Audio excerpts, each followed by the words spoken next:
Welcome back to my another new video होइन। सबैजनालाई स्वागत छ, क्रिकेट लभर क्रिकेट समर्थकहरूलाई मेरो एउटा नयाँ भिडियोमा होइन। आज युएसए भर्सेस युए को सिडब्ल्युसी लिगको आज मतलब युएसए को लास्ट गेम होइन।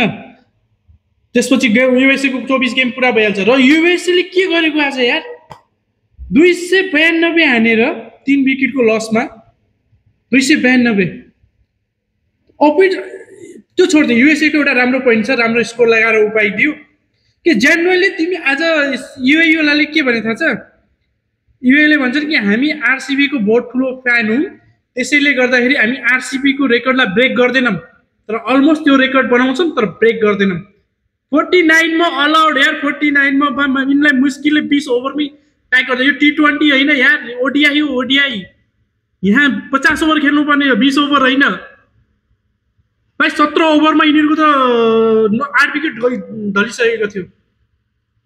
टाइम गोड्स हैन, हामीहरु म जेन्युइन खुसी छु कि हैन नेपालको टिमको ब्याटिङ कम से कम कोल्याप्स त हुन्छ हैन, हामी पनि हेरेका छौं। तर 49 मा अलाउड त यार बहुत मुस्किलले हेर्न पाइन्छ होला, किन 49 त अहिले सिटिमिति हेर्न पाइँदैन। के थियो बे आज 49? म त सोचिरहेको थिएँ 49 धन्न पुगेको। 35 मा 8 विकेट गइरहेको बेला त म सोचिरहेको थिएँ गइगयो यिनीहरु त।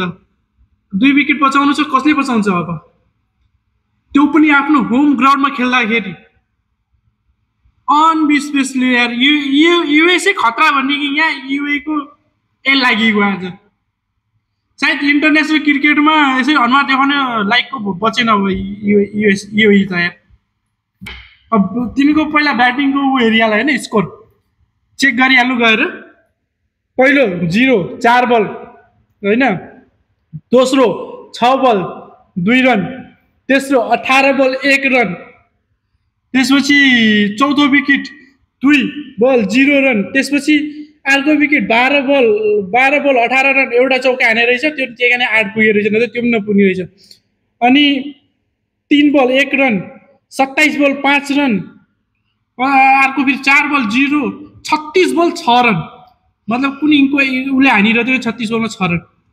अनि 9 बलमा एउटा, त्यसमा 36 ले एउटा चौका हानेको, त्यही कारण पुगेको, नत्र भने त्यसले 2 रन मात्रै हानिरहेको थियो त।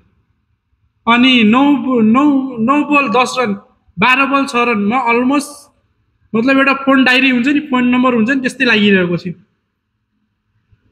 यार। यो जसले त यो त काम लागेन, यसमा हामी खुसी छौं के यो यति तल, अब हामी योभन्दा तल जान सक्दैनौँ।